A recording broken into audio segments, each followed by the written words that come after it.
저희 세 번째 교육은 아무래도 지금 듣고 계시는 교수님들께서 가장 궁금해하실 것 같은데요. 영남대학교 박한우 교수님께서 성공적인 국제학회 주최를 위한 온라인 마케팅 방법도 알려주시고요.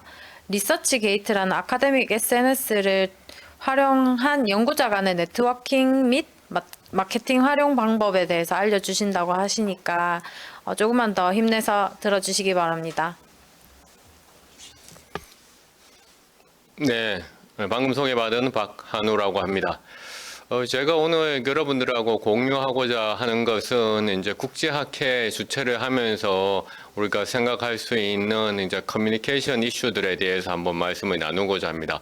뭐 제가 마케팅 전공이 아니어 가지고 어떤 우리 마케팅 기법이라든가 이런 쪽을 제가 오늘 그 말씀을 드리려고 하는 것은 아니고요. 그러니까 전체적으로 우리가 그 소위 4차 산업혁명 그 다음에 이제 디지털 시대에서 우리의 어떤 아카데믹 환경이 어떻게 변화되는지에 대해서 좀 말씀을 좀 드리려고 합니다. 그래서 혹시나 영어로 또 이제 필요한 분이 계신 것 같아가지고 한번 영어 표주도 하나 만들어 봤고요. 저는 현재 이제 스프링거에서 나오는 그러니까 학술지인 퀄리티 앤 칸터티라고 하는 학술지의 이제 에디터 인 치프를 또 맡고 있고요. 그 다음에 오픈 액세스 저널인 저널 오브 컨템포러리 이스턴 에이시아에게 또 에디터 인 치프를 맡고 있어서 국제 학술지 두 개에서 또 에디터 인 치프로서 이제 어떻게 이제 국제 학술의 환경이 변화되는지에 대해서 꾸준히 이제 팔로우업을 하고 있고요. 또한 대우 컨벤션 뷰로하고 같이는 그러니까 지역에 기반한 국제 학회를 인큐베이팅한 경험이 있습니다. 그래서 그 학회 이름은 이제 DISC라고 해서 데이터 이노베이션 소셜 네트워크 이런 형태로 해가지고 저희들이 이제 융복학 컨퍼런스 한번 이제 인큐베이팅을 해서 작지만은 좀 성공한 그런 사례가 있었습니다. 제가 그런 사례들의 바탕을 해서 오늘 좀 말씀을 좀 드리려고 하고요. 제가 하고 있는 연구 분야는 저는 이제 그 소셜 네트워크 분석이라는 것을 좀 일찍부터 시작을 해서 이 소셜 네트워크 분석을 온라인 공간에서 사람들의 어떤 관계들을 보는 그런 것을 이제 계속 많이 해가지고 왔고요. 이제 이 소셜 네트워크 분석이 이제는 이제 빅데이터 쪽으로도 많이 사용되다 보니까 빅데이터라는 용어가 2010년도에 등장을 했는데 2010년도 등장 이전부터 이런 그 빅데이터 쪽에서 연구들을 이제 계속 해가지고 왔었고요. 그리고 저도 이제 그 해외에서 공부를 좀 하고, 그 다음에 유럽에서 직장 생활을 좀 하고, 한국에 와서 이렇게 좀 하고 있고요. 그래서 꾸준히 어떤 국제적인 어떤 흐름들을 이제 쭉 팔로우업을 하고 있습니다. 그래서 먼저 이제 말씀드리고 하려고 하는 것은 아카데믹한 그런 환경이 어떻게 변화되고 있는지 어떤 전체적인 어떤 숲을 한번 제가 공유를 하고자 하는데요. 아카데믹한 환경이 좀 변화되고 있는 측면을 우리는 이제 먼저 가장 쉽게 알 수 있는 것이 연구자들이 엄청나게 많이 증가를 하고 있죠. 현재 이제 전 세계적으로 한 800만 명의 연구자들이 있다고 얘기를 하고 있고요.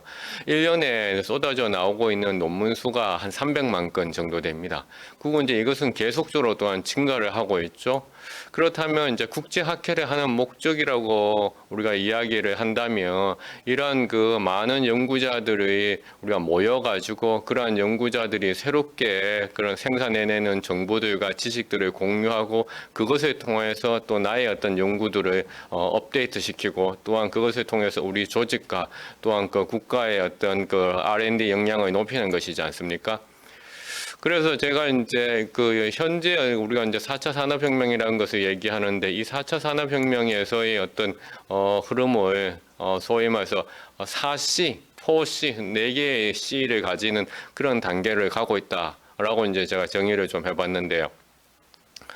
뭐 첫 번째 C는 이제 codification, 다시 말해서 이제 지식의 성문화인데 지식의 성문화는 사실은 전통적으로 이루어지는 방식이 이제 퍼블리싱을 통해서 이루어졌죠. 출판을 통해서 이루어졌고요.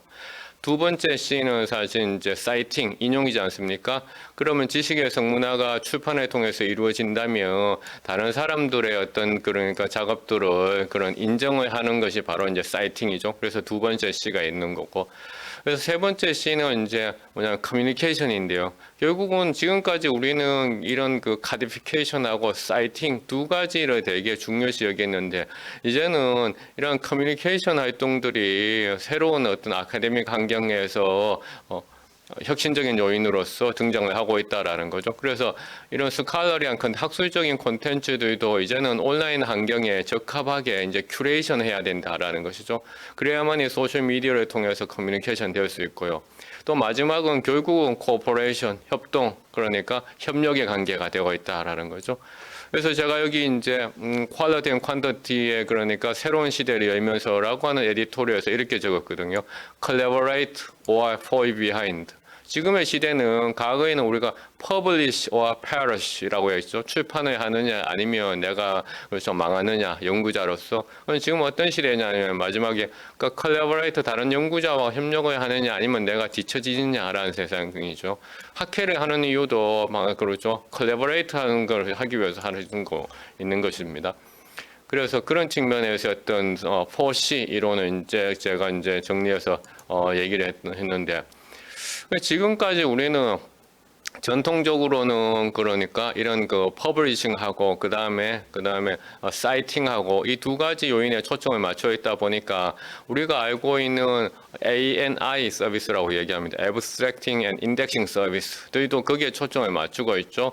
많이 사용하고 있는 뭐 구글 스칼라 같은 경우에는 이 커버리지 측면에서 그러니까 많은 그러니까 정보들을 커버리지 하고 있죠. 그래서 이 구글 스칼라는 메타데이터가 이제 좀 부족하다 보니까 쉽게 말해가지고 그러니까 아주 그러니까 정형화된 그다음에 정제된 그런 자료 이외에도 구글 스칼라에서는 다 커버를 하고 있는 거죠. 그에 반면에서 웹 오브 사이언스라든가 혹은 스코프스 같은 애브스트랙트 앤 인덱싱 서비스는 그러니까 실렉션 자체가 상당히 그러니까 협소되어 있고 그다음에 그 대신 메타데이터가 상당히 정제되어 있고요. 그다음에 그것이 아주 그러니까 수동으로 수작업을 하면서까지 큐레이션을 하고 있죠. 그래서 커버리지는 구글 스칼라보다는 적지만은 메타데이터가 아주 잘 만들어져 있습니다. 우리 그 펀메드 같은 경우 이 중간 정도에서 이제 좀 이제 있다라고 얘기할 수 있습니다. 그래서 이런 것들에 이제 우리가 이제 익숙해 있고 또 이렇다 보니까 이제 우리가 그런 측면에서 두 가지 첫 번째 그 C 다시 말해서 codification via publication, 그 다음에 citing by acknowledging others' work. 근데 세 번째 우리가 이제 소셜 미디어를 통해 가지고 커뮤니케이션이 중요해지면서 뭐가 중요해지냐면 바로 이게 중요해요. 새로운 개념으로서 우리가 리서치 모빌리제이션이라고 하는 것을 이야기를 하고 있는데요. 모빌리제이션이라고 한다면 우리가 흔히들 이제 정치적인 맥락에서 많이 얘기했었어요. political mobilization. 그래서 정치적인 동원. 그래서 사람들이 어떻게 어떤 정치적인 이슈라든가 혹은 사회 현상이라든가 혹은 집회 현장에 사람들이 모여드느냐. 마찬가지로 이제 연구에서도 이런 모빌리제이션을 얘기하고 있다는 거죠.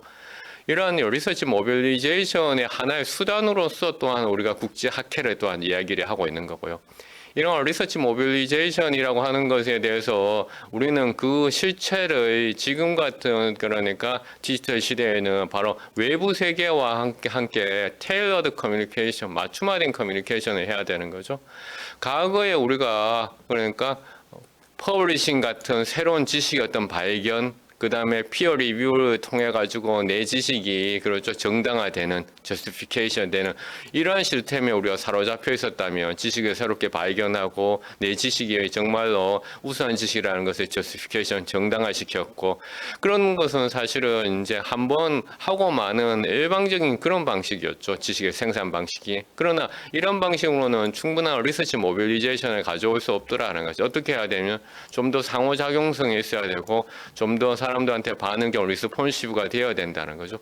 이런 상호작용성과 다시 말해서 반응적인 어떤 커뮤니케이션이 없으면 새로운 시대에서 내 논문이 사람들한테 읽혀지지 않는다라는 것이죠. 읽혀지지 않는다. 우리가 인터넷이 처음 나왔을 때 그러니까 이런 얘기였었어요. Publish와 Perish는 온라인 or invisible. 그러니까 온라인으로 되어 있느냐 아니면 그렇지 않으면 인용되지 않는 invisible 된다라고 얘기했는데 지금 그거 한 단계가 더 가는 것이죠. 그래서 그렇게 된다면 인터랙티브하고 리스폰시브가 돼야 되고 그런 차원에서 최근에 나오는 그러한 학술 환경들의 대표적인 것이 이제 퍼블런스 같은 경우 그다음에 아이템 액트리스 같은 경우인데요. 세상이 어떻게 바뀌고 있는지에 대해서 이제 이 점에서도 이 얘기를 한번 해보면요. 자, 퍼블런스라고 하는 새로운 이제 플랫폼 서비스인데요. 이 퍼블런스라는 회사는 이제 기본적으로 처음에 어떻게 시작했냐면 내가 리뷰했는 실적들을 이제 기록을 해줍니다. 그래서 지금까지 내가 얼마만큼 많은 저널에 그러니까 리뷰를 했는지 그 리뷰를 기록들을 이제 실적들을 해주고 있는 그런 스타트업, 벤처 기업으로 시작을 했거든요. 왜 이 리뷰가 중요하냐면, 내가 네이처에 리뷰를 했어. 내가 사이언스에 리뷰를 했어. 내가 셀에 리뷰를 했어. 이런 탑 저널에 리뷰했는 것이 내가 그러니까 새로운 잡을 구하는데, 그 다음에 내가 이제, 그러니까 비트윈 잡에서 엄청나게 중요한 그러니까 커리어로 작동한다라는 것을 예전에는 그러니까 몰랐다는 거죠. 근데 이 퍼블런스라고 하는 이 벤처 회사가 야, 이거 새로운 학술적인 자본이야 라고 이야기하면서 이 리뷰하는 실적들을 사람들이 퍼블런스에다가 보내주면 이 퍼블런스가 이것을 수동으로 그러니까 검증을 해주는 겁니다. 검증을 해줘서 이 사람이 사이언스 그거 하는 게 맞아. 이 사람이 네이처에 그거 리뷰했는 게 맞아. 이 사람이 사이언스에서 에디토리얼한 활동을 하는 게 맞아. 이렇게 스타트업이 퍼블런스가 했는데 이 퍼블런스 하는 일이 이렇게 되니까 학술 공동체 자체가 새롭게 생산되는 거예요. 어떻게 새롭게 생산해요? 학술 공동체의 어떤 피어 리뷰잉이 훨씬 더 강화되는 거죠. 이 피어 리뷰잉이 강화된다는 것은 지식의 발견과 정당화의 과정들이 훨씬 더 그렇죠 한층 더 깊어지는 것이죠. 이렇다 보니까 이 퍼블런스라는 회사가 웹 오브 사이언스를 운영하는 크레디베리에트가 이 퍼블런스를 인수를 했습니다. 인수를 했죠. 인수를 하면서 이 그냥 단순하게 리뷰를 트래킹 해주는 회사가 이제 완전히 그러니까 플랫폼화 돼버린 거죠. 플랫폼화. 그래서 이제 여기 퍼블런스의 제 페이지인데요. 여기 들어가면 이제 제가 지금까지 논문을 했던 거 퍼블리케이션, 웹 오브 사이언스의 기준으로 해서 그다음에 얼마만큼 인용이 되어 있는지, H 인덱스. 그 다음에 내가 어떤 리뷰를 했고, 그 리뷰의 숫자는 얼마이고, 그 다음에 저도 이제 탑 피어 리뷰어라는 그러니까 마크도 이제 2년 연속 저도 받기도 했는데요. 이렇게 이제 새로운 어떤 아카데믹한 환경에서 사람들이 적응할 수 있는 이런 플랫폼들을 제공해 주고 있더라라는 거죠.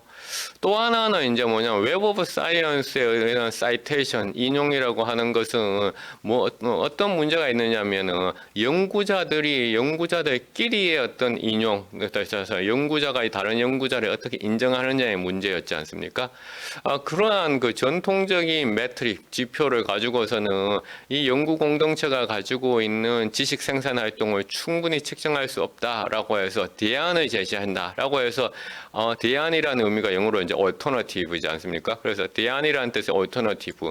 그 다음에 그것을 지표로 한다 해서 아이투메트릭이라고 했는데 이 회사는 영국에 있는 스타트업 벤처 회사인데요. 이 회사가 자기 회사 이름을 아이투메트릭이라고 한 거예요. 그러니까 알트메트릭이라고 하는 그러한 그 새로운 측정의 방법인데 그것을 또 회사 이름으로 이 영국 회사가 스타트업이 자기가 이제 후발주자인데 이렇게 하면서 유명해진 거죠.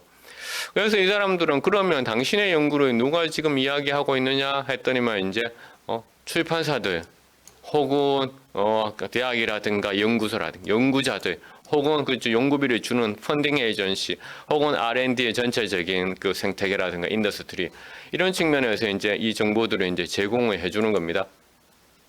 그래서 이 아이투메트릭스 행사가 그러니까 스타트업으로 시작을 했는데 유명해지게 된 계기가 있었어요. 왜냐하면 이 친구들이 이제 계속 그 각각의 논문들이 트위터에서 얼마만큼 언급이 되고 그 다음에 페이스북에서 사람들이 얼마만큼 이 논문에 포스팅하고 그 다음에 미국의 유명한 그렇죠 우리가 온라인 커뮤니티 레딧에서는 얼마나 올라가 있고 그 다음에 F1000라고 하는 그렇죠 이 매체에서는 얼마만큼 되고 위키피디아에서는 언급이 어떻게 되고 뉴스에서는 얼마만큼 언급이 되고 블로그에서는 이제 최근에는 이제 코스 실러바이 그렇죠 강의 계획서에서는 어떻게 얼마만큼 언급이 되고 정책 보고서에서는 얼마만큼 언급되고 이런 것을 다 추적한단 말이죠. 그래서 연구자끼리뿐만이 아니라 대중들 사이에서도 이 연구가 얼마만큼 알려지고 있는지를 측정하는데 2016년도에 그러니까 이 아이투메트릭 값이 가장 높은 논문을 봤더니만 바로 이 사람 미국의 현직 대통령인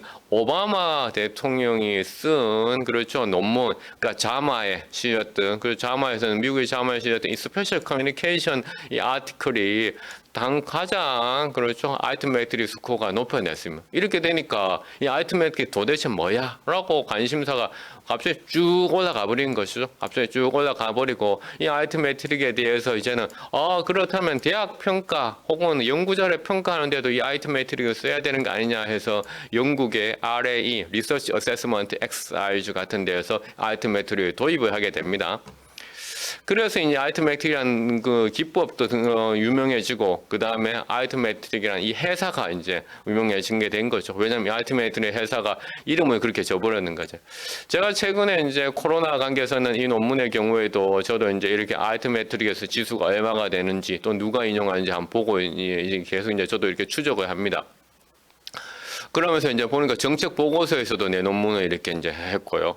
그래서 제가 이제 오늘 이제 그 여러분들한테 오늘 뭐 보여드릴 것은 아니고 이제 유튜브에서 제가 이렇게 서울대 의대 요즘 뭐하니 아이트메트릭스 대학원생이란 개념 탑재 필수 해가지고 이런 그 유튜브도 하나 촬영을 했는데요. 그래서 여러분들 관심이 계시면 좀 더 이제 살펴보면 좋을 것 같고요. 그래서 현재 이제 이 아이트메트릭스를 본격적으로 적용하고 있는 대학이 어딘가라고 얘기한다면 서울대학교 의과대학입니다. 그래서 서울대학교 의과대학에 가면 이렇게 나오죠. 아이트메트릭스 하는 그러한 시스템을 만들어 놨어요. 근데 이제 이 서울대학교 의과대학에서는 그러니까 앞서 말씀드렸듯이 아이트메트릭스 이 회사에서의 어떤 그러니까 지표값 아니라 또 다른 회사가 많아요. 프롬엑스라는 회사도 있거든요. 이 프롬엑스라는 회사에서 그러니까 서울대학교 의과대학 교수들이라든가 연구자들이 했는 연구물들이 어떻게 소셜 미디어에서 커뮤니케이션 되고 소통되고 그렇죠 교환되는지에 대해서 데이터를 이제 수집하고 있습니다. 사실은 이제 여기 말고도 뭐 임팩트 스토리 이제 같은 경우에도 이제 아이트메트릭스 데이터를 제공을 하고 있죠.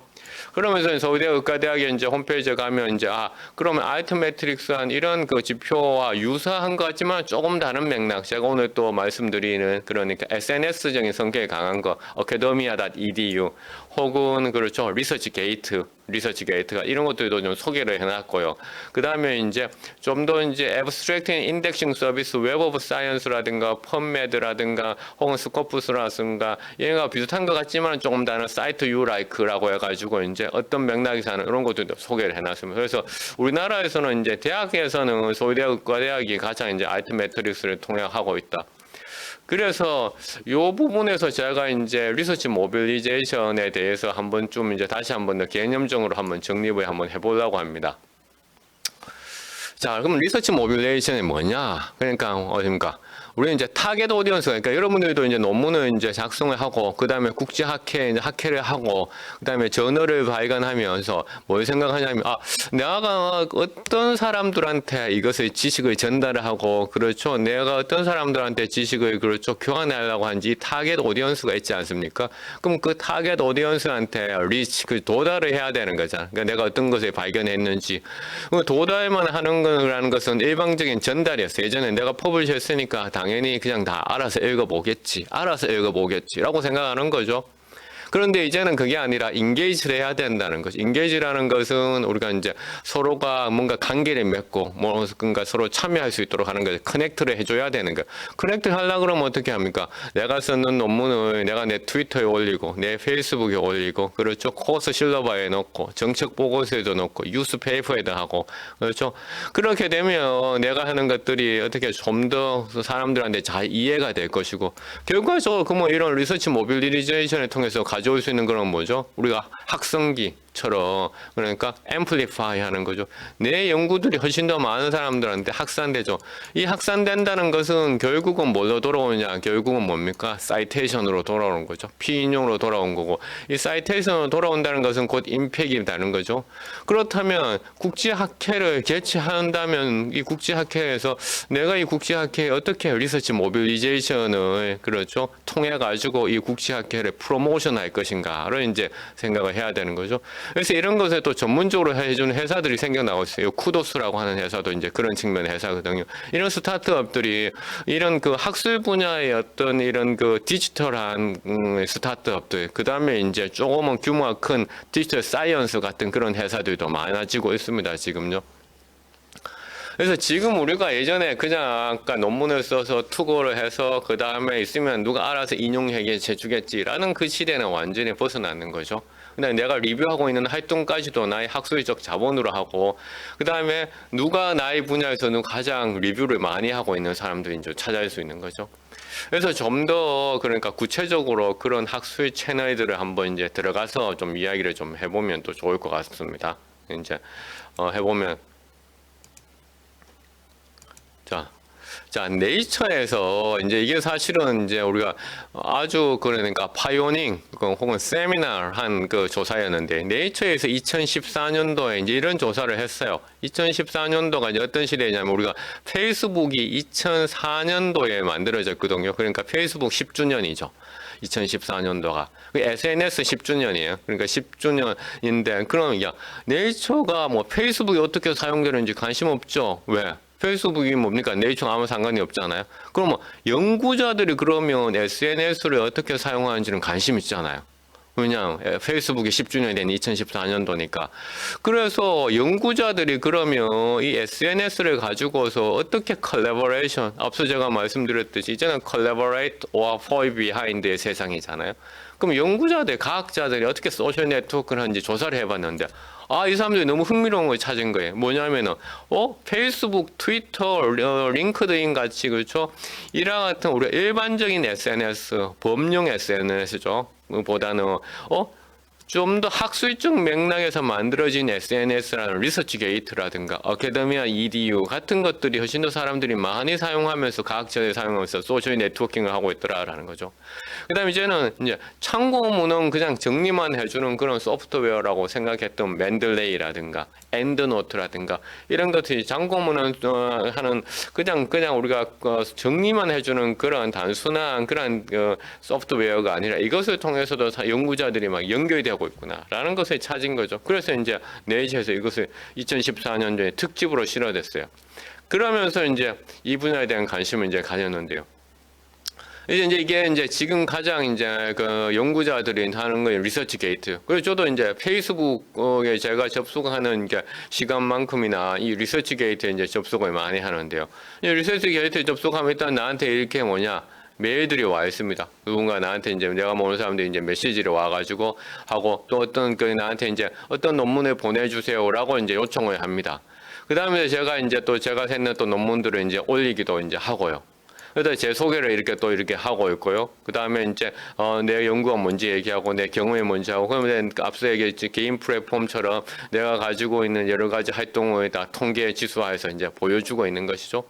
이런 리서치 게이트가 일종의 이제 뭡니까 연구자들끼리의 우리가 소위 상호 그러니까 커넥팅 하는 거죠. 상호 커넥팅 하면 그 다음에 인게이지먼트가 생기는 거잖아요. 인게이지먼트가 생기면 그 다음에 그것이 이제 코퍼레이션, 컬래버레이터로 가는 거잖아요. 그럼 그 다음에는 어떻게 되냐면 이제 우리가 앰플리파이가 되면서 모빌리제이션이 생기잖아요. 그래서 제가 이제 연구자들, 저희 연구하고 있는 사람들하고도 같이 이제 여기 랩을 만들어서도 할 수도 있고요. 또 여러분들은 이제 국제학회를 이제 주최하는데 또 관심이 많으니까 여기 가면 이제 컨퍼런스라고 이제 그러니까 이 사람은 이제 자기 컨퍼런스 이렇게 이제 리서치 게이트를 통해 가지고 홍보를 하고 있어요. 그래서 자기 어떤 새로운 프로젝트로 컨퍼런스를 만들어서 그러니까 이런 Your abstract has been accepted for the presentation in the international conference 이렇게 나와있잖아요. 자기 컨퍼런스도 그러니까 이런 리서치 게이트에다 페이지를 만들고 이렇게 계속 이제 홍보를 하면서 사람들한테. 그래서 리서치 게이트가 지금 연구자들 사이에는 가장 핫한 그러니까 SNS로 등장한다는 것은 2014년도에 이제 네이처가 조사를 통해서 찾았는 거죠. 또 하나 이제 또 그 벤 스타트업이 이제 어카데미아라고 하는데, 어카데미아는 이제 리서치 게이트하고 차이는 이제 리서치 게이트는 그러니까 내가 이제 해당 SNS에 이제 좀 접속을 해가지고 하는 형이라면 어카데미아는 이메일로 노티피케이션을 많이 해주는 형이에요. 그래서 저도 이제 어카데미아에서 이렇게 이제 이메일들이 하루에도 몇 개씩 옵니다. 하루에도 오고 이런 얘기도 하고 있어요. 그러니까 당신의 논문이 지금까지 몇 번 언급되었고 그다음에 누가 또 내 나를 그렇죠 검색했는지 그렇죠. 그다음에 요새 academia.edu는 또 리서치 게이트에 없는 기능이 생겨가지고 내가 이제 오늘 제가 이제 이렇게 발표를 하잖아요. 이런 것을 동영상과 유튜브처럼 또 올릴 수가 있어요. 그래서 어카데미아하고 그다음에 academia.edu하고 리서치게이트가 기능이 조금씩 이제 다릅니다. 그래서 그 각각의 다른 기능들을 이제 좀 이제 잘 활용할 필요가 있죠. 그렇죠. 또 리서치게이트는 모든 게 무료인데 academia.edu는 프리미엄 서비스가 있어요. 그래서 이 프리미엄 서비스를 이용을 하면 훨씬 더 이제 연구자들을 잘 노출해줘요. 잘 노출해주고 훨씬 더 많은 서비스를 해주거든요. 이제 그런 거 이제 여러분들이 이제 좀 이용을 하면 우리가 좀 더 잘 그러니까 좀 더 적절하게 그러니까 타겟 오디언스를 찾을 수가 있는 것이죠. 그래서 어카데미아 EDU에서 이제 컨퍼런스도 이렇게 또 여전히 이제 홍보를 하고 있어요. 컨퍼런스를 이제 하고 해당 컨퍼런스에 대해서 내가 이제 팔로우를 하면 그 컨퍼런스의 내용들이 이제 좀 이제 계속 이제 들을 수도 있는 것이죠. 그래서 이런 측면에서 어떤 그 새로운 SNS들, 어카데믹한 SNS도 이제 생겨나고 있고요. 이제 해당 컨퍼런스 들어가 보니까 이제 이 컨퍼런스에 대해서 하고 있는 사람이 11,000명 정도 되고요. 또 이 컨퍼런스 자기가 따르고 있는 사람들. 그래서 이런 자료들이 이제 쭉 이제 하고 이제 광고들도 이렇게 또 나오고 있고요. 그래서 제 이제 어카데미아 EDU 홈페이지를 이렇게 하고 있고요. 그래서 또 어카데미아 EDU는 일단은 좀 이제 영리적인 목적이 리서치 게이트보다는 좀 더 강한 것 같아요. 좀 더 강한 것 같아요. 그래서 프리미엄 서비스하고 무료 서비스의 어떤 그 경계가. 근데 저도 이제 그 어카데미아 EDU의 프리미엄 서비스는 아직 안 쓰고 있거든요. 그래서 이제 제가 프리미엄 서비스에 대해 아주 내가 뭐 경험에 근거해서 좀 공유를 드리기는 좀 힘들 것 같다는 생각도 좀 듭니다. 앞서 그래서 네이처에서 그 조사를 했는 결과를 한번 보면 그러면 왜 이런 어카데믹한 그 SNS를 쓰느냐라고 이제 물어봤더니만 우리가 컨퍼런스에 가는 목적하고 똑같은 거야. 그럼 컨퍼런스 왜 갑니까? 다른 사람들 그렇죠 만나가지고 내 동료들을 찾으려고 가는 거잖아요. 디스커버 피어스 그렇죠? 디스커버 새로운 그렇죠 연구자들 만나고 그 다음에 내가 잡을 찾고 있으면 또 거기에 가지고 내가 잡 마켓에 또 있기도 하는 거잖아요. 그 다음에 뭡니까? 요새 새로운 게 소식이 뭐가 있지 해가지고 디스커션을 계속 팔로잉 하는 데서 내가 컨퍼런스 가는 거죠. 그 다음에 뭡니까? 내 연구들을 어떻게 사람들한테 포스팅하기 위해서도 또한 가는 것이잖아요. 그래서 이 어카데믹 SNS를 쓰는 목적이 마치 이제 컨퍼런스를 가는 목적하고 똑같아지고 있더라는 거죠. 그렇다면 더더욱이나 이제 이런 우리가 컨퍼런스도 이 어카데믹 SNS를 써야 되는 거죠. 그런데 이게 이제 분야별로 또 상당히 차이가 있더라라는 거예요. 분야별로. 그러니까 사이언스 앤 엔지니어링 사람들은 뭘 많이 쓰는지 2014년도 이제 네이처 조사에서는 이제 구글 스칼라를 많이 쓰고 그다음에 리서치 게이트를 많이 쓰고 그다음에 링크드인은 우리 비즈니스형이라고 알려져 있잖아요.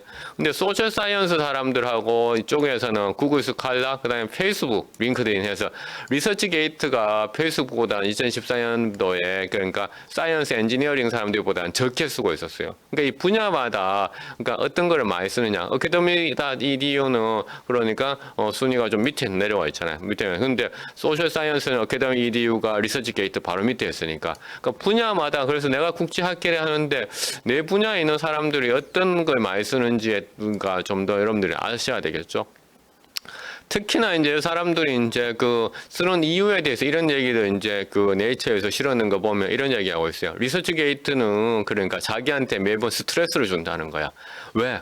다른 내 연구자들이 어떤 논문이 있는지를 매번 거기 올라오고 있거든요. 그래서 리서치 게이트는 여러분들이 안 만들어도 계정을 안 만들어도 여러분들이 했는 논문들을 자동으로 그러니까 그 하비스팅 그러니까 수집을 해가지고 그 리서치 게이트에 막 올리고 있거든요. 그래서 다른 사람들이 어떻게 하는지 계속 이제 한눈에 알 수 있어요.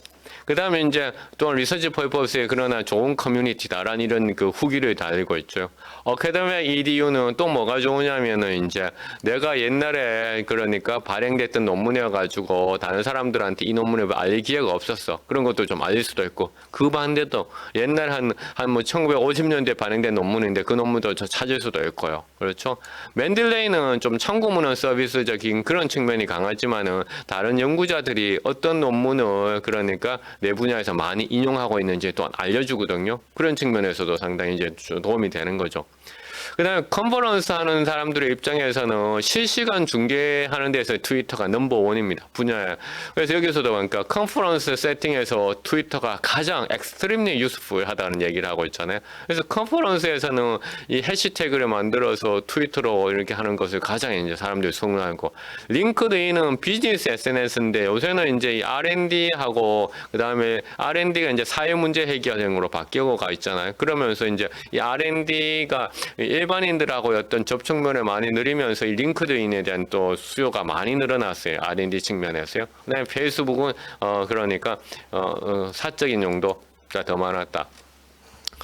이건 2015년도에 이제 다른 연구에서 했는데 미국 대학에서 소셜 미디어가 얼마만큼 많이 사용되는가라고 이제 나와 있잖아요.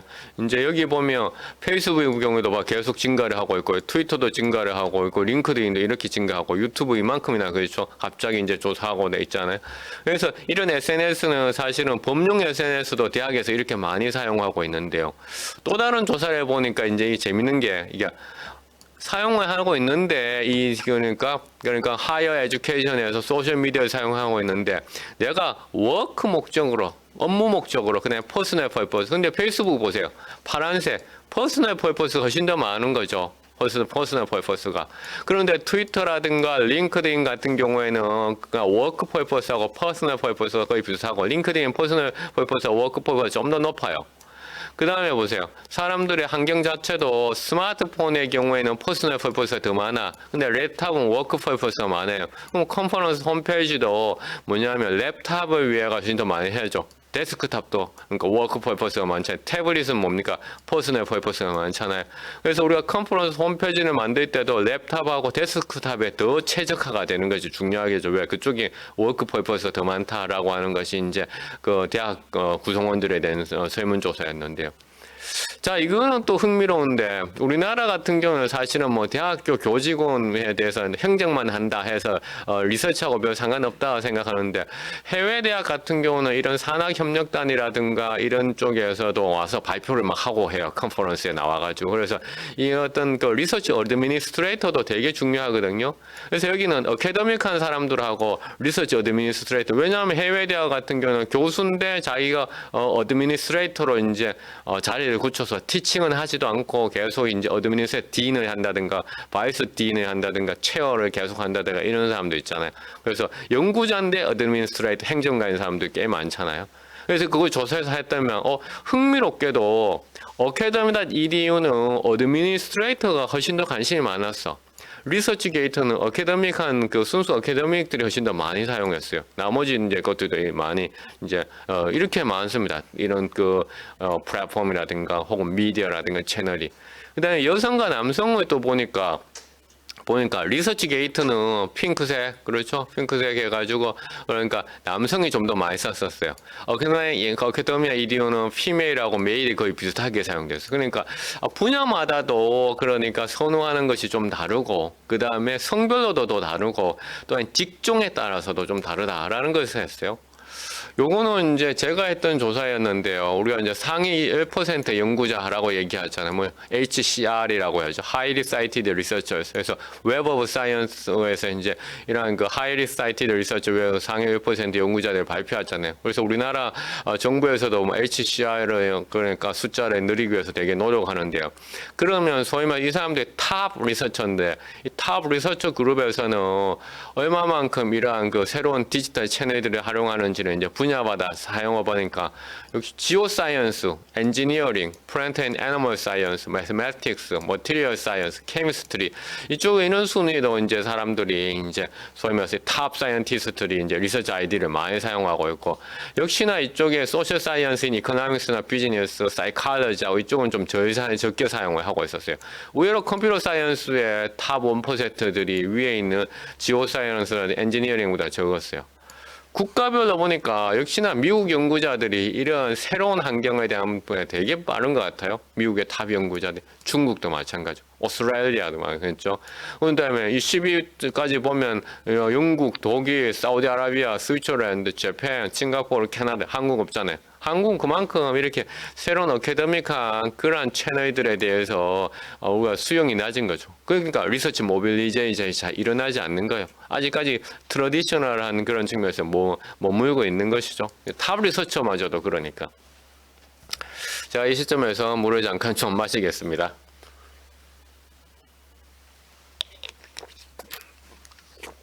그래서 지금 사실은 이제 지금 뭐 강의를 듣고 계신 분들이 이제 우리 교수님들 같은 분도 계시지만 이제 국제 행사를 하고 있는 PCO 회사들도 있는데요.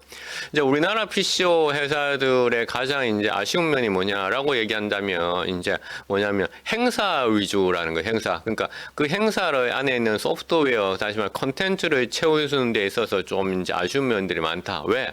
이런 어카데믹한 환경을 충분히 이제 이해를 해서 또한 어카데믹한 그런 채널들을 이용해서 타겟 오디언스를 정하고 프로모션을 하고 그다음에 키노트 스피커를 찾을 수가 있어야 되는데 이제 모든 이제 그러니까 국제학회 주최를 하는 그러니까 이 교수라든가 연구자들 혹은 그 연구 기관한테 그러니까 모든 거를 그러니까 연사 리스트 주세요. 그럼 우리가 이메일로 컨택하겠습니다. 이렇게 나온다는 거죠. 하지만 지금 이제 해외에서 국제에서 활동하는 그런 PCO라든가 이런 회사들은 어떠한 주제가 딱 생겨나면 이러한 주제에 누가 소위 말해서 탑 사이언티스트고 어떤 기관이 연구비를 가장 많이 가지고 있으니까 이 사람들을 중심으로 해서 우리가 이 컨퍼런스를 프로모션 해야 되고 어떤 채널을 통해 가지고 우리가 광고를 해야 되고 그렇죠. 네이버 광고 해봐 아무 소용이 없잖아요. 그렇죠? 어디에 광고 해놨습니까? academia.edu 광고 들어가거든요. 그런데 광고를 또 해야 되는 거죠. 그래서 그런 측면에서 이 환경을 잘 알고 있거든요. 그래서 지금 이 강의를 듣고 계시는 PCO 분들도 이 국제학회라고 하는 것이 엄청난 큰 비즈니스거든요. 그렇기 때문에 이런 환경을 이해를 하셔야 됩니다. 그래서 예컨대 그러면 가장 그런 컨벤션 할 때, 프로모션 할 때 가장 먼저 키노트 스피커잖아요. 그 키노트 스피커가 누굽니까? 결국 탑 사이언티스트, 인플루언서를 발굴했잖아요. 우리 마치 홍보 회사들이 우리 대구시의 경상북도 지자체 홍보를 해서 인플루언서 누구 쓰겠습니다라고 짝짝하면서 PT 할 때 가지고 오거든요. 마치 이런 인플루언서를 사실은 내 연구자가 못 찾아서 혹은 바빠서 못 찾을 수도 있겠고 그렇죠. 그랬을 때 가지고 올 수 있어요. 그러면 그런 사람들을 찾아야 노벨상급들을 이제 찾아온다면 그렇죠. 혹은 잠재적인 노벨상. 우리가 흔히 노벨상이 이제 전 세계 상위 0.01%에 들어야 된다라고 얘기하거든요. HCR은 이제 1%고요. 그래서 이제 그런 측면에서 이제 우리가 이제 좀 관심을 좀 가지는 그 인플루언서를 찾아야 되는데요. 앞서 제가 이제 퍼블런스 말씀드렸잖아요. 이 퍼블런스에서 앞서 누가 현재 논문을 가장 많이 리뷰하고 있는지 이 리뷰를 많이 하고 있는 사람들이 은근히 영향력자거든요. 예전에는 뭡니까? 퍼블리케이션 많으면 영향력자였잖아요. 사이테이션 많으면 영향력이었는데 리뷰들이 많은 해는 영향력자는. 그래서 제가 이제 앞서 전 탑 피어 리뷰어 그 마크를 2년 연속 받았고 이제 요새는 바빠가지고 제가 리뷰를 못 하다 보니까 아마 올해는 내가 탑 피어 리뷰어 그 마크를 못 받을 것 같아요. 2년 연속으로 그냥 끝내려고 저도 이제 생각을 하고 있는데 이 퍼블런스에 가서도 만약 예컨대 빅데이터라고 이제 하면 이 빅데이터 분야에 어떤 저널이 있고 누가 그렇죠 연구자들 하고 있고 어떤 기관들이 있는지 어떤 논문들이 이제 나오고 있는지에 대해서 이제 검색이 가능합니다. 그렇다면 이것을 통해 가지고 우리가 탑 피어한 그런 사람들을 이제 찾을 수가 있는 거죠. 또 이런 서비스가 있어요. 세멘틱 스칼라. 요새 저도 세멘틱 스칼라라고 하는 거 많이 사용하고 있는데요. 자, 우리는 그러니까 예컨대 이제 질병관리청에서 국제학회를 하고 싶어요. 어떤 국제학회라고 하니까 코로나 K 방역으로 너무나 잘했어요. 그래서 한국의 코로나 K 방역 너무나 잘했으니까 한국의 코비드 19에 대해서 이런 질병관에서 국제학회를 해서 이 국제학회 오디언스를 해외 사람으로 또 하고 싶은 거죠.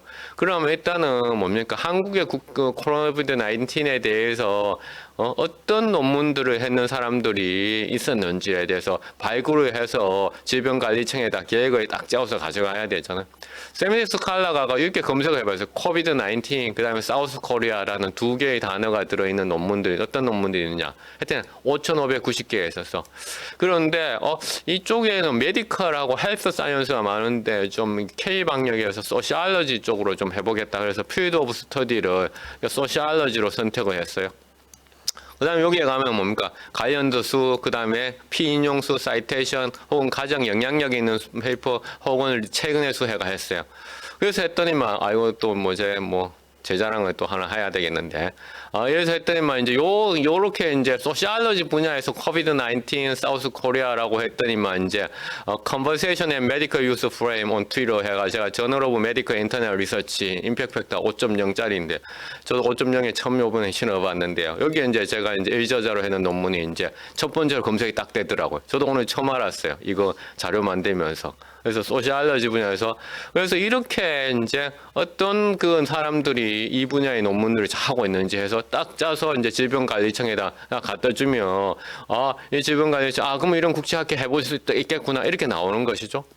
또 하이리 사이티드 리서처 분야, 각 분야에서 하이리 사이티드, 그러니까 1%, 탑 1%, 이게 이제 가면 웹 오브 사이언스 홈페이지에 가면 계속 나옵니다. 그렇죠? 그 다음에 그 사람들의 어떤 그 소속도 나오고, 그렇죠.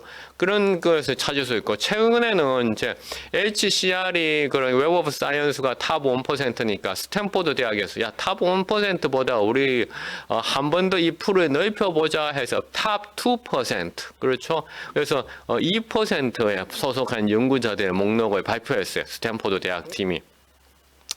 그래서 이제 스탠포드 탑 2%가 요새는 또 이제 얘기를 좀 하고 있거든. 그래서 이런 식으로 각 분야에서 이제 어떤 것을 저도 이제 탑 2%에 포함되어 있더라고요. 제가 여기 엑셀 데이터베이스 보니까 자.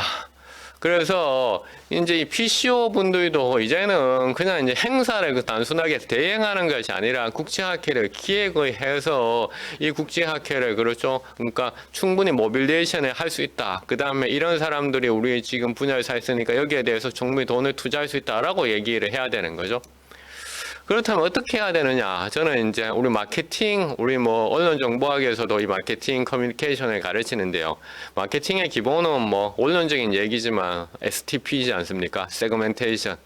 그러니까 타겟 오디언스를 찾아야 되는 거죠. 내 오디언스를 계층화시키고 분류시켜야 되는 겁니다. 그 다음에 세그멘테이션이 끝나면 그것을 누가 타겟팅을 해야 되는 거요. 그 다음에 내가 포지셔닝 해야 되는 거죠. 그러니까 우리가 레지스트레이션 피를 비싸게 갈 것인가, 중간으로 갈 것인가, 무료로 갈 것인가, 이런 것도 다 포지셔닝 전략이지 않습니까? 내 타겟팅은 일반인까지 확대할 것인가, 말 것인가, 혹은 우리 분야에서 좀 더 주변 인근 분야까지 할 것인가, 아니면 완전히 학제간으로 할 것인가, 타겟팅이죠.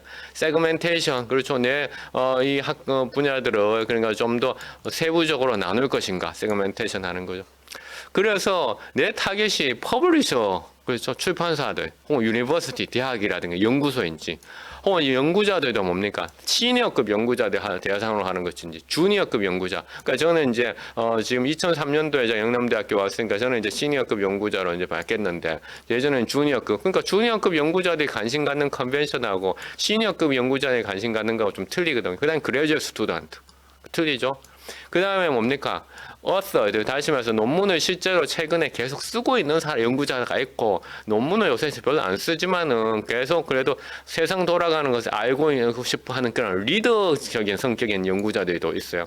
그 다음에 저같이 에디터의 역할을 하고 있는 사람들도 있죠. 그 다음에 또 계속 앞서 이렇게 리뷰어의 어떤 그런 것을 또 실적을 쌓고 싶은, 이렇게 그러니까 타겟 오디언스가 분명히 해야 되는 거죠. 또 앞서 말했지만 그러니까 라이브러리언, 인포메이션 매니저 이 사람들도 요새는 최근에 엄청나게 좀 미국에서는 중요하죠. 해외에서는요. 이런 쪽에 혹은 펀더, 연구 돈을 주는 사람, 펀딩 에이전시, 한국연구재단, 한국과학재단, 창의재단, 그렇죠. 혹은 펀더들의 대상으로 할 것인가, 내 이 컨퍼런스, 혹은 R&D 컴퍼니를 대상으로 할 것인가. 그러니까 이 STP가 분명해야 되는 거예요. 이제 STP가 분명한 거 그냥 연구자들이 오는 그런 컨퍼런스를 우리 기획합니다. 이렇게 하면 이제 안 되는 거죠. 연구자들이. 스프링거 유튜브 들어가면 있잖아요. 이런 이제 보면.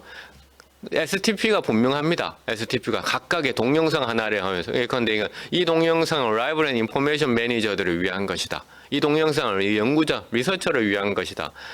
그다음 스프링거가 같이 그러니까 조인트하는 컨퍼런스다는 거. 조인트하는 컨퍼런스다라고 하는 얘기는 이제 스프링거에서 올려주는 거예요. 그렇죠? 근데 스프링거에서 그러니까 어떻게 자기들이 하고 있는지. 그러니까 우리가 유스가 어떻게 변화되는지라고 얘기하면 뭐라고 요새 이제 그 언론 정보학에서는 가느냐. 유스 최종의 어떠한 그러니까 최종의 생산물로서의 유수를 우리는 가르치는 것이 아니라 유수가 제작되는 과정을 가르쳐야 된다라고 얘기하거든요. 마찬가지로 컨벤션이 제작되는 그 과정을 컨벤션화해야 되는 거죠. 이 스푸는 거 보면 우리 회사가 어떤 식으로 이렇게 학술 활동을 하고 있는지를 보여주고 있는 거죠. 그래서 스푸는 거 같은 경우도 이렇게 이렇게 STP 전략을 이제 하고 있는 거죠. 이거는 뭐 제가 하나 그냥 뭐 웃자고 하는 이야기이지만은 이제 여기 얼마 전에 정부에서 했는 그 유튜브 컨퍼런스인데요. 완전히 이게는 그러니까 컨퍼런스 하는 발표자들이 이제 정부에서도 나오고 발표 쭉 했어요. 그다음 유튜브로 질문을 받는다고 해서 저도 이제 유튜브에 질문하면 항상 이렇게 질문합니다. 근데 어떻게 뭐냐면 컨퍼런스 다 하고 나서는 시간이 다 돼서 질문에 응답할 시간이 없습니다 하고 그냥 유튜브 그냥 닫아버렸어요. 이렇게 해버리면 사실은 온라인 그렇죠 컨퍼런스를 할 필요가 없는 것이죠. 그렇죠. 그러니까 이런 것이 바로 전통적인 관점에서 일방적인 그런 학술 활동. 그러니까 우리가 이런 그 온라인 통해 가지고 우리가 컨퍼런스를 한다, 하이브리드 환경을 한다고 했을 때는 인터액티비티, 그렇죠, 상호작용성, 그다음에 리스폰시브, 반응성, 그게 되게 중요해요. 그렇다면 우리 학회가 그렇죠 혹은 우리가 하려고 하는 이 행사 컨벤션이 어떠한 그 포지션을 가지고 있는지 또 스스로를 잘 알아야 되는 거예요. 맞아요. 자, 우리 학회는 어소시에이션적인 성격이 있는 것인지 혹은 커뮤니티적인 성격이 있는 것인지. 커뮤니티와 어소시에이션은 어떻게 다릅니까? 커뮤니티는 서로가 서로 잘 알죠. 내가 저 연구자를 잘 알고 저 연구자가 내가 뭐 하는지 잘 알아요. 그렇죠. 되게 끈끈한 관계, 강한 연대로 내는 커뮤니티적인 성격이 있어요.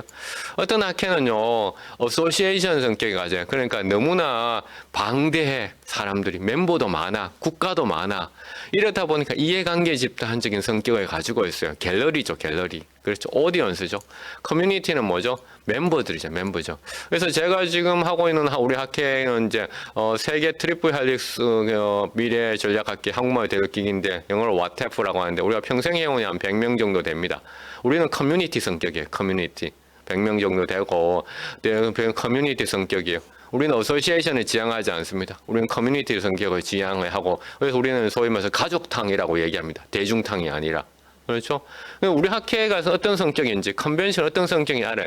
그런데 그러면 이런 커뮤니티 성격은 되게 동질성이 강하지 않을까요? 따지면 학문적 동질성이 강하지 않을까요? 분야 간 동질성이 강하지 않을까요? 그렇지는 않아요. 우리는 되게 학제성이 있어요. 그래서 전공 분야가 다 틀려요.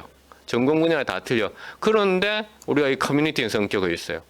근데 제가 또 하나 하고 있는 이제 국제학회 인터내셔널 커뮤니케이션에서 언론 정보학이라든가 미디어 커뮤니케이션 하는 사람들이 모여있는 학회가 있는데 국제학회 중 가장 넘버원 큰데요. 이건 완전 어소시에이션이에요. 너무나 커요. 너무 방대해서 같은 분과에서도 자기가 뭐 하고 있는지 잘 몰라요. 그런데 분야 전문성은 뭡니까? 이질성이에요. 분야 전문성은 뭐냐? 동질성이에요. 학제간이 아니에요. 분야 전문성이 되게 높아요. 너무 높아. 그래서 여기 보면 해놨잖아요. 제가 이 인게이지먼트 관여도가 참여도 나왔잖아요. 그러니까 분야 전문성이 높은수록 분야 전문성이 높은 그런 학회일수록 인게이지먼트 관여도와 참여도가 높아요. 그렇죠? 그 다음에 학제성이 높은 학회일수록 화제도라든가 일시적 관심사, 토피컬러티가 높게 나타나는 거예요. 그래서 내 학회, 내 컨벤션이 어디에 놓으셨느냐에 따라서 어떤 또한 매체를 해야 될 것인가, STP 전략을 해야 될 것인가 다른 거죠. 그래서 어떤 것은 그래서 M4라는 얘기하는데 주목도도 달라질 것이고 사람들의 리액션 반응도 달라질 것이고 사람들의 표현도 달라질 것이고 사람들의 participation 참여도 다 달라질 거예요. 그래서 내 컨벤션을 어디에다가 포지셔닝을 해야 할 것인가, 그렇죠? 그 나의 학회를 어디에 포지셔닝 하는 거에 대해서 어디에 초점을 말 것인가 달라질 것이다 라는 것을 이제 해야 돼요. 예컨대 그래서 코비드 19에 대해서 우리가 컨벤션을 한다라고 했을 때 먼저 시장 분석에 들어가야 되는 거예요. 코비드 19 가서 퍼블리시 누가 어디에서 많이 했을까 보면 메디컬 헬스 사이언스가 거의 절반에 넘게 코비드 19에서 논문을 했어요. 각 분야마다. 어느 나라에서 많이 논문을 썼을까? 당연히 그렇죠. 미국에서 가장 많이 쓰고 중국 쪽에서도 이렇게 논문이 많이 나왔어요. 토탈 퍼뮤니케이션 16만 건인데요. 이 그 논문을 썼는 기관들이 15,000기관이, 국가가 184개. 야, 그렇다면, 그 다음에, 어떠한, 그러니까, 이 그 환경이 코비드 19에 대해 있는지 아는, 펀딩을 주는 기관이 뭐 3,260개야, 코비드 19에 대해서.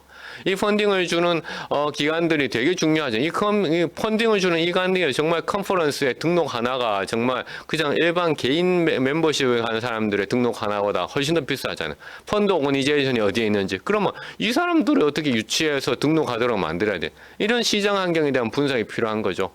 그 다음에 현재 좀 더 뭐 세분화해가지고 어떤 연구들이 있는지. 그래서 제가 앞서 말씀드린 요 회사 유럽 회사거든요. 디지털 사이언스라는 회사인데 요 회사가 요새 이런 작업을 너무 잘해요. 디지털 사이언스 회사가. 이 디지털 사이언스가 요 디멘션이라고 하는 새로운 서비스로 이제 만들어냈어요. 웹 오브 사이언스처럼 새로운 서비스를 만들어낸 거죠. 그래서 이 디지털 사이언스가 이 완전히 그 학계 판도, 그래서 그 스프링거, 엘스비어, 루트리지, 에머라이트 같은 이러한 빅 퍼블리싱 하우스를 뭡니까 아주 뭡니까 빠르게 뒤쫓고 있어요. 그래서 해외에 가면 키노트 스피커 하고 나가지고 이 디지털 사이언스에서 나와가지고 또 한 번씩 이제 발표를 하면서 자기들이 어떻게 지금 학계를 그러니까 바뀌고 있는지 요동치고 있는지 그렇죠. 이런 얘기를 이제 하게 됩니다. 그래서 이런 그 전체적인 환경에 대한 분석이 돼야지 이런 뭐 어떤 컨벤션 그 PCO가 그렇죠. 우리가 뭐 카메라 몇 대 가져오고 그렇죠. 우리가 뭐 배지 몇 개 만들고 식사 이거 가지고는 돈이 안 되는 거예요 이제는요. 그래 가지고는 펀딩 에이전시를 설득하지 못하는 거예요. 그렇죠. 누가 그랜트를 가지고 가고 있고 누가 특허를 가지고 코비드-19 누가 연구자인지를 충분히 파악을 해가지고 그러니까 기획을 해야만이 그러니까 PCO가 이제는 국내 PCO도 이제 넘어설 수 있는 거죠. 또한 이 컨벤션을 하면서 우리는 뭘 셀링 포인트 할 것인가? 우리 컨벤션 정말로 그러니까 리서치 모빌리제이션을 잘하고 있다라는 거 얘기를 해줘야 되는 거죠. 리서치 모빌리제이션이 잘하고 있다는 것은 내가 만들고 있는 프로시딩스가 그러니까 오픈 액세스가 된다면 이 오픈 액세스 저널은 사이테이션 수가 1.6배나 많다고 하죠. 4배나 더 많이 다운로드가 되고 있어요. 그래서 또한 아이템 매트릭 앞서 말씀드렸듯이 소셜 미디어라든가 뉴스페이퍼라든가 그렇죠 코스웨어, 코스 실러바이라든가 정책 보고서 이런 웹 오브 사이언스의 그걸 다루는 리서치 아티클 말고의 어떤 인용 활동에서 2.5배나 높아지고 있다. 이렇게 리서치 모빌리제이션은 이제 잘하고 있다라는 걸 충분히 홍보해내야 되는 것이죠. 그래야 되는 거죠. 그래서 저널 같은 경우에도 요새는 제가 이제 저널 에디터 퀄리티 앤 컨텐츠라는 스프링커 저널 에디터 인 치프를 하고 있다고 말씀드렸는데 제가 이제 에디터 인 치프를 그러니까 맡은 지 1년이 됐는데요. 1년이 지면서 제가 딱 이거부터 검색해 봤어요. 사이언스 리뷰라고 하는 웹사이트인데 가가지고 퀄리티 칼 리뷰에 대해서 사람들이 뭐라고 평을 하고 있는지 이게 우리 이 스프링거에서 올린 게 아니에요. 올린 게 아니라 우리 그러니까 집행부에서 올린 게 아니라 사람들이 이 저널에 대해서 평가를 한 거예요. 이전에 대해서 이전에 한번 논문 냈더니만 13.9주 걸리더라. 이 사람은 5.9주밖에 안 걸렸다고 하네요. 그다음에 리뷰 리포트 보니까 리포트 되게 잘해주더라. 혹은 이 사람은 3점밖에 안 줬네. 별로 안 해줬더라. 그래서 내 논문은 그 당시에 어떻게 됐다. 그러니까 저널을 하는 거죠. 이제는 이제 여러분들이 이제 내 컨벤션에 어떠한 저널들을 우리가 퍼블리싱 아우디트 하지 않습니까? 그러면 그 해당 저널을 정할 때도 이 해당 저널에 대한 품질들을 충분히 검토를 해서 내 컨벤션하고 연결시켜야 되죠. 왜냐하면 우리가 소위 말해서 그런 가비지 저널들, 그렇죠? 혹은 프레더터리 저널들을 우리 컨벤션하고 연결시키면 전혀 도움이 안 되지 않겠습니까? 그래서 그런 것들까지도 PCO에서 체킹을 해가지고 해야 되는지, 안 그러면 그 주최하고 있는 교수 연구자들 혹은 펀딩 에이전시가 그렇죠? 이것까지 다 신경 쓰게 만들면 못 하는 겁니다, 사실은요. 그럼 아무도 그러니까 제가 그래서 그러니까 이런 컨벤션을 해보고 번아웃 징후를 가져왔죠. 번아웃 징후. 여러분들 듣고 계시는 교수님들이라든가 연구자분들, 펀딩 에이전시도 아마 그런 PCO가 그 역할을 해줘야 돼요. 충분히 이런 환경 변화화해서. 또 이거 하나 저널 오브 메디컬 인터넷 리서치 아까 제가 이제 퍼블리시했던 임팩 5짜리 저널인데 그건 리뷰를 해보면 이렇게 나와요. 얼마만큼 이 리뷰에 당신이 시간을 보냈는지, 이 분야에 대해서 얼마만큼 알고 있는지, 이 분야에 대해 방법론에 대해서 당신의 어떤 지적인 능력은 얼마나 되는지. 이런 것들을 이제 정보를 제공하는 이유는 이런 해당 저널들이 얼마만큼 되고 있는지.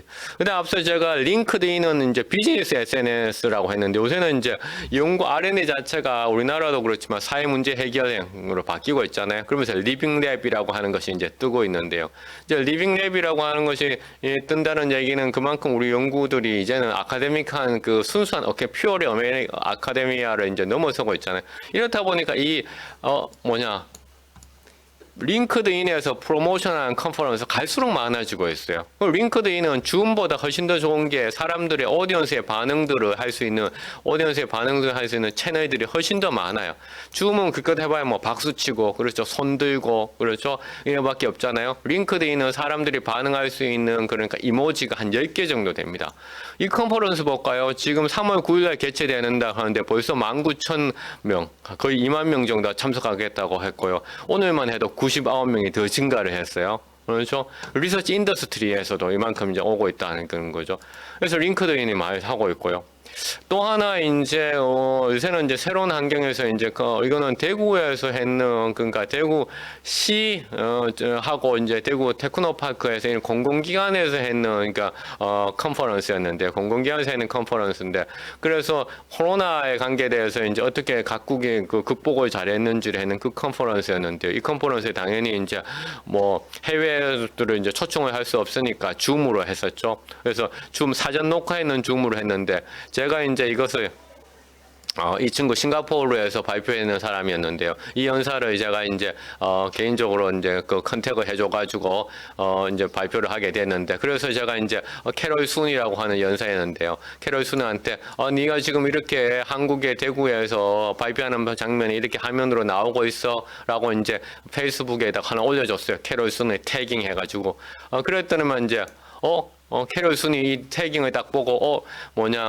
링크드인에다가 자기 포스팅을 올린 거예요. 포스팅을 올리면서 이제 저를 또 태깅했어요. 태깅 하니까 링크드인에서 저한테 이메일을 보내서 캐롤 순이 당신을 태깅해서 그래서 이제 캐롤 순이 어떤 내용을 올렸는지 보니까 캐롤 순이 링크드인에다 이렇게 올렸어요.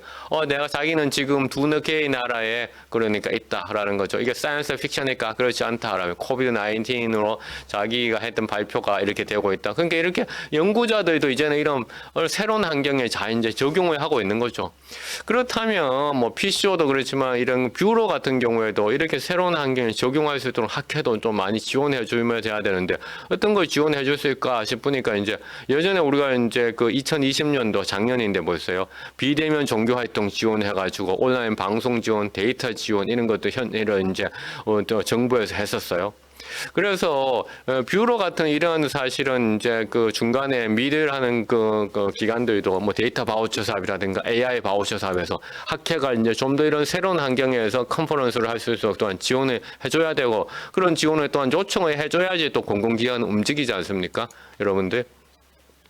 또한 이런 것들도 가능할 수 있겠죠. 그러니까 PCO가 참석해 있는 우리나라 PCO들은 가장 아쉬운 게 뭐냐면은 컨퍼런스 한번 참석해 있는 사람들의 명단을 마케팅에 활용을 잘하는 것 같아요. 그러니까 CRM은 거의 안 하는 것 같아요. 어떤 컨퍼런스를 좋아하는 사람이라면 어떤 컨퍼런스 또한 좋아할 것이다라는 것을 이렇게 레커멘데이션 시스템을 좀 이제 작동을 하면 충분히 그렇죠. 우리가 좀 더 많은 그렇죠 컨벤션들을 만들 수 있잖아요. 그다음에 컨벤션 학회 주최자들도 큰 도움을 받을 수 있잖아요. 우리 컨벤션을 어떻게 활용할 수 있는지. 그래서 결국은 저는 이제 이것이야말로 이제 우리가 흔히 이제 기술 경영학에서 얘기하고 있는데요. 크리스토퍼 크리스텐슨이 한 10년 전에 얘기했는 거잖아요. 파괴적 혁신. 그러니까 새로운 어떤 혁신을 해야 되는데 그것은 기존 것을 파괴해야 된다라는 것이죠. 미라클 레터라고 해서 제가 이제 뉴스를 자주 얻고 있는 그런 소스 가운데 하나인데요. 미라클 레터에서 이제 파괴 혁신과 관계해서 이런 얘기하고 있어요. 줌 같은 경우는 어떻게 했냐면 여러분들도 이제 줌 많이 쓰잖아요. 방 쪼개기 기능을 했다는 거죠. 그럼 우리 컨벤션에서도 그러니까 우리가 컨벤션 가가지고 3355 이야기 하잖아요. 그냥 줌을 그냥 틀어놓고 사람들이 커다란 대야창에서 얘기하도록 만들어 놓지 말고 방 쪼개기 기능을 또한 사용할 수도 있고 그렇죠. 그 다음에 이제 그런 줌뿐만 아니라 다른 회사들 같은 경우에서도 이제 좀 더 스케일업을 하면서 파괴적 혁신을 좀 할 수 있다는 그런 얘기들을 이제 하고 있고요. 또 하나 이제 또 이거는 이제 미국에서의 어떤 스타트업으로 주목받았던 회사였는데요. 여러분들이 내 컨벤션에 내 그 지금 발표에 이제 별로 관심이 없고 발음만 그 재미가 없으면 여러분들이 뭐 인상을 찡그린다든가 뭐 혹은 뭐냐 여러 이모지를 볼 수가 줄 수가 있는데 줌에서는 한정되어 있고 링크드인도 한 10개 정도 이모지가 되어 있는데 실제로 어떤 이모지가 없느냐면은 좀 내가 네거티브한 것을 줄 수 있는 이모지가 잘 없는 것 같아요. 그냥 손가락 다운하는 것밖에 없어. 근데 이 스타트업은 막 토마토 던지는 거예요. 우리 마치 계란 던지듯이. 그렇죠? 그래서 이 스타트업이 상당히 주목을 받았어요. 그 새로운 어떤 이런 솔루션을 이제 선보인 거죠. 자, 그러면서 이제 그 시간이 1, 2분밖에 안 남았는데요. 어떻게 세상이 바뀌고 있냐면 타임지에서 세상을 바꾸는 100개의 발명품에서 2020년도 진행했는데 요 컴패니언 챗봇 우리나라 최근에 이루다 때문에 되게 이슈가 됐는데 컴패니언 챗봇이 세상을 바꾸는 100개 이노베이션을 했는데요. 이게 뭐냐면 이루다가 좀 훨씬 더 이제 근데 이 친구가 이제 어린아이잖아요. 5세에서 한 10세 정도 되는 어린아이가 혼자 놀고 있는 건데 혼자 놀고 있지 않아요. 그러니까 부모가 이제 그 문제 하는 거죠. 왜 혼자 놀고 있지 않을까요? 바로 이제 이 컴패니언 챗봇 이제 하고 같이 이야기를 하는 거예요. 이 컴패니언 봇 같이 이야기하면서 이제 노는 거예요.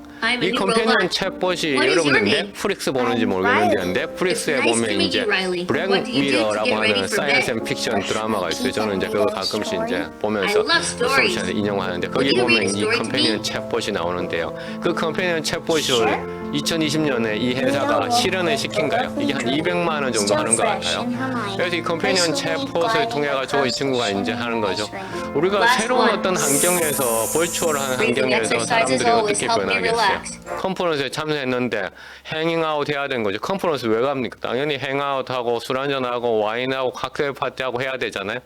우리 분야에서 가장 큰 학회 인터내셔널 커뮤니케이션 어소시에이션인데요. 이 분야 2020년대 호주에서 하기로 했는데 왜? 코로나 때문에 못했죠. 근데 사람들 거의 버추얼하게 행아웃 해야 하고 싶습니다. 그래서 어떻게 이렇게 벌추얼하게 꾸몄습니다. 자기가 자기의 아바타를 그렇죠 하고요. 여기에서 다른 친구들을 만나는 겁니다.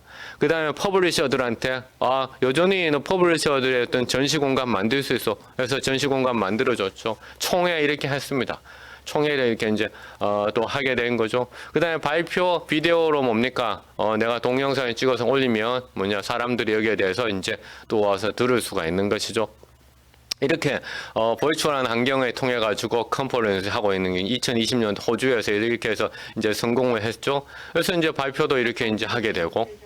그래서 이 그 ICA라고 하는 이 컨퍼런스가 이제 아주 성공을 이제 거두었어요. 근데 2021년도도 지금 환경이 변하지 않아서 코로나 때문에 이제 또 못하게 되는 그런 상황이 되어버렸잖아요. 그래서 2021년도 콜입니다. 2020년 콜을 이제 왔는데 어떻게 왔는가 보니까 이렇게 하잖아요. 내비게이션 하고 이 아바타 할 수 있는 거 작년보다 훨씬 더 잘해줄게. 여기서 훨씬 더 라운지에서 더 행잉아웃 할 수 있게 해줄게. 그 다음에 사람들이 들으면서 당신의 발표에 대해서 코멘팅하면 거기에 대해서 바로바로 잘 알려줄게. 그다음에 여러분들 비디오를 올리면 거기에 대해서 바로 그렇죠 서브미션하고 해결하게 해줄게. 그 다음에 비디오 자막을 실어주는데 비디오 자막 일단 우리가 자동으로 한번 만들어 놓고 그것을 이메일로 보내줄 테니까 프로프 리딩 해주고 그 다음에 그 캡션하고 비디오 자막하고 서로 잘 매치할 수 있도록 다 해줄게. 그 다음에 검색 잘해서 우리 리서치 모빌리제이션 충분히 해줄게 라고 이야기를 한다는 거죠. 그래서 이제는 완전히 이렇게 버추얼 환경에서까지 리서치 모빌리제이션을 할 수 있는 그런 세상으로 이제 가고 있기 때문에 컨벤션을 주최하고 있는 주최자, 그걸 도와주는 PCO, 그 다음에 그러한 것을 그러니까 측면에서 지원하는 공공기관도 새로운 환경에 완전히 적응해야 된다. 왜 연구자들은 벌써 적응하기 시작하고 있다는 거예요. 특히나 해외에서는요. 이상 제가 60분 동안 제 경험과 가지고 있는 정보를 좀 나누었는데요. 예, 이상으로 마치도록 하겠습니다. 감사합니다.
그럼 내가 지금까지 말했는 거 안 되겠어요? 네, 어떻게 강의를 나름껏 했는데 여러분들 잘 전달이 됐는지 모르겠습니다.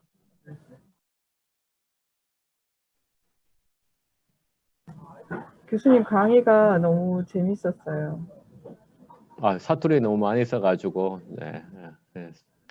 제가 그 내용들이 사실 어떻게 보면 굉장히 생소한 내용이라서 되게 재밌기도 하고 좀 어렵기도 하고 이거를 어떻게 우리가 이제 뷰로에서 이런 거 해줬으면 좋겠다라는 거를 좀 간간히 강의 중에 말씀 많이 해주셨는데 이렇게 교수님도 국제행사 주최하시는 게 많으시잖아요. 혹시 이런 거 활용해서 직접 해보신 사례가 있으신지 그거 좀 말씀을 해주시면은 더 쉽게 이해가 될 것 같습니다. 가장 간단한 거 제가 하나 팁을 말씀드리면 이제 리서치 게이트를 쓰는 가장 큰 목적 가운데 하나가 요새는 이제 사람들이 특히 이제 우리 논문을 이제 비싸잖아요. 그러니까 논문을 그러니까 비싸다는 얘기는 논문을 구독하지 않으면 그러니까 받을 수 없는 논문들이 갈수록 많아지고 있어요. 왜냐하면 출판사들이 이제 형편이 어렵다 보니까 구독료를 갈수록 높게 하고 이렇다 보니까 미국 대학도 그렇고 한국 대학도 최근에 서울대학이 이제 각종의 그러한 저널들을 구독하지 않겠다라고 하잖아요.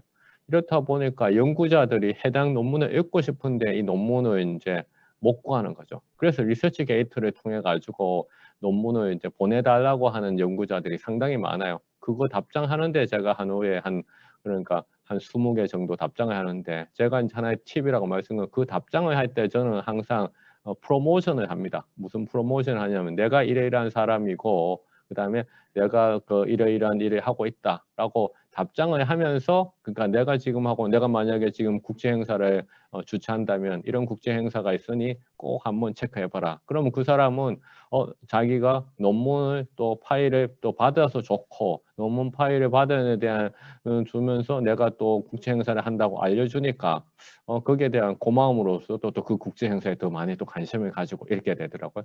그래서 1대1 맞춤형 컨퍼런스로 이렇게 커뮤니케이션 하는 데는 리서치 게이트의 이메일 기능, 리서치 게이트 안에 내재되어 있는 이메일 있잖아요. 내재되어 있는 이메일 기능이 상당히 도움이 되는 것 같아요.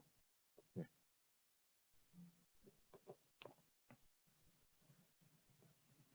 그 외에도 여러 가지 또 사항이 많겠지만은 하여튼 한 가지 팁을 말씀드린 겁니다.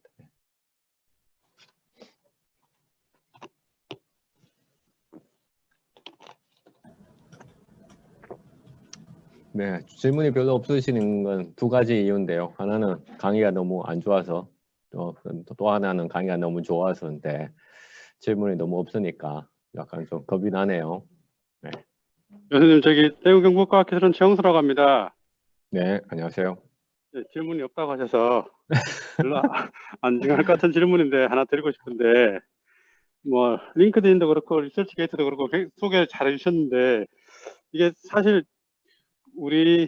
우리나라의 현상인지 모르겠지만은 그 교수님은 답장을 꼭 해주신다 하셔서 저도 이렇게 요청을 받으면은 사실 그 하나하나 답장하는 게 굉장히 번거롭고 힘든 일이더라고요. 그래서 일단 네. 개인적으로 시간이 부족해서 답장하기 힘든 것도 있고 또 한 가지는 이게 출판사의 동의 없이 개인 그 최종 저작물이 제 거지만은 공유를 해도 되는지 혹시 그런 코멘트 있으신가요?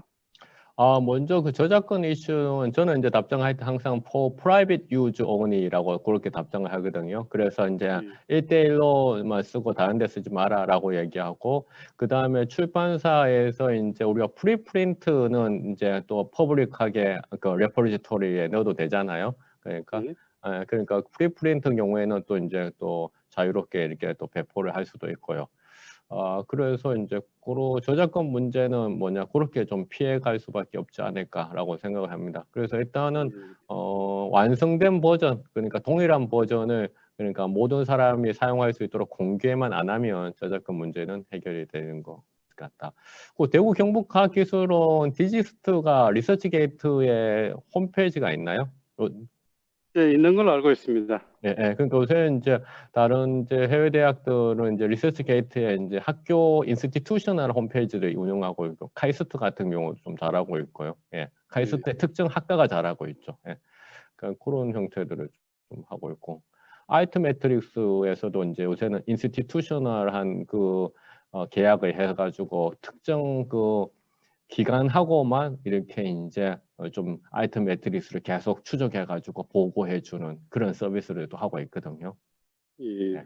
예, 그렇게 되면 훨씬 더 이제 모빌리제이션 하기가 이제 쉬워지는 거죠. 왜냐하면 아시다시피 이제 디지스트 같은 기관들은 이제 그 정책 위반자들이나 펀딩 에이전시 하는 사람들이 그러니까 연구가 되게 일반인들한테 혹은 인더스트리에 얼마만큼 영향을 미쳤는지도 되게 자기들 예산 짜는 되게 중요하잖아요, 사실은. 예, 예. 네. 예, 감사합니다, 교수님. 네, 감사합니다.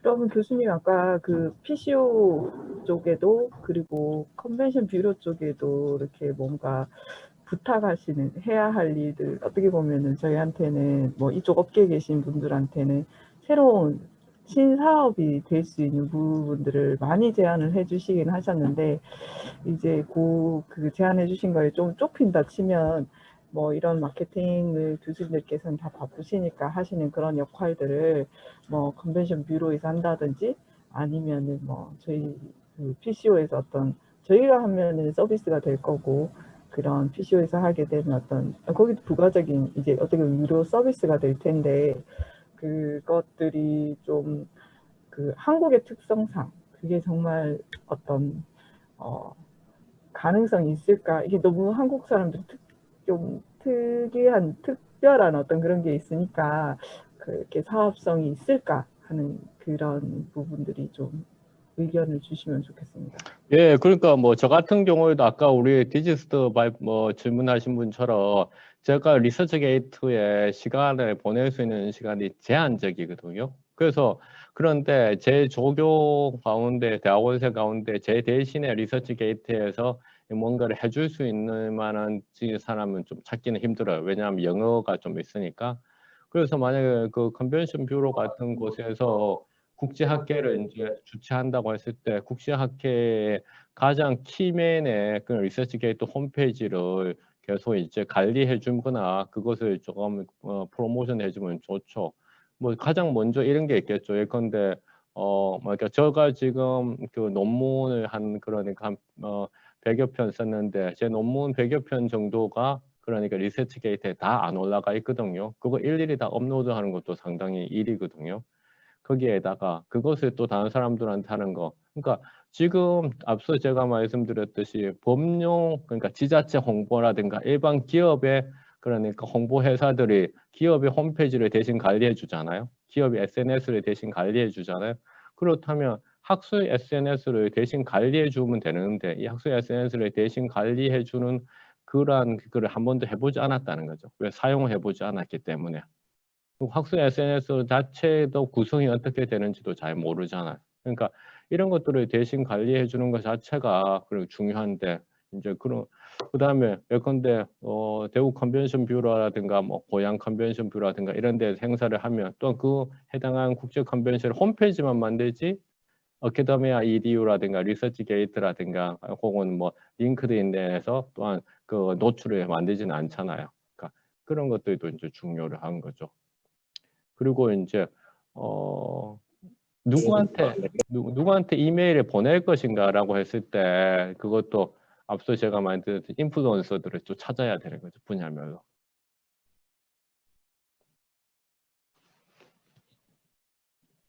네, 감사합니다. 네, 내가 주문이 너무 많아서 죄송합니다. 아닙니다. 대충 질문 이 정도 하면 되지 않을까?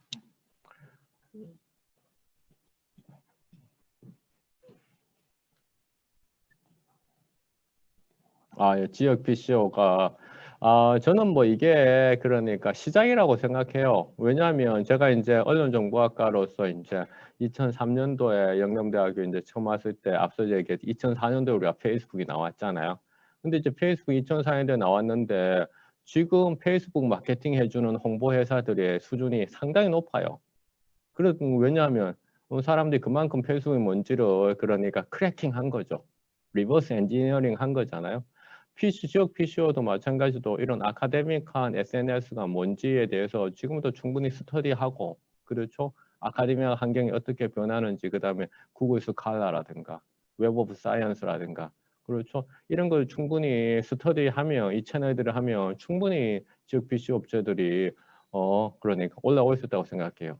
지금 당장에 그러니까 제가 웹 오브 사이언스 같은 회사는 한국의 그 시장이 좋기 때문에 한국 쪽 직원들을 예전보다 훨씬 더 많이 있잖아요. 그러니까 할당을 하고, 그다음 웹 오브 사이언스가 요새 온라인 교육도 되게 많이 하거든요. 왜냐하면 한국 시장이 된다고 생각하기 때문에 하는 거예요. 마찬가지로 지역 PCO들이 그러니까 그 새로운 이런 그 환경에 적응해서 그것을 이제 쿠킹을 해줘야지. 그 다음에 그것을 연구자들도 또 예산을 받아와서 할 거고. 그러니까 제가 봤을 때는 전혀 어려운 일이 아닙니다. 그러니까 페이스북 1시간 한다면 거기에 한 두세 배 시간을 써서 익숙해지면 충분히 따라갈 수 있는 거고. 그 다음에 이제 공공기관인 컨벤션 뷰로 같은 데에다가 이제 요청을 해서 약간 유료 서비스를 또 받을 수 있어요. 근데 아까 얘기했던 유럽의 디지털 사이언스 같은 그런 그 서비스 같은 경우에는 좀 유료가 돈이 좀 들어가야 되거든요. 그러니까 그런 차고 그러니까 요청을 하려면 또 뭘 요청해야 되는지 알아야 되잖아요. 그러니까 제가 봤을 때는 충분히 할 수 있는 일들입니다. 이제 과거에 하여튼 소위 말한 노가다에서 이제는 좀 바뀌어야죠. 예.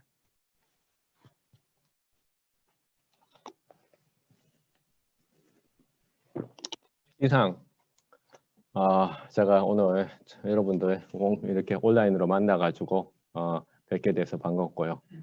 마치도록 하겠습니다. 감사합니다.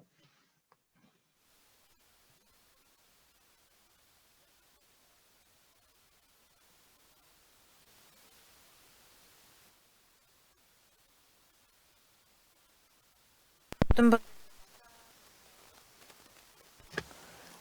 참석하신 모든 분들께 감사드리고요. 오늘 발표 자료는 저희가 한 달 정도 홈페이지 상에서 PDF와 영상으로 만나보실 수 있으십니다. 즐거운 불금 되시기 바랍니다. 감사합니다.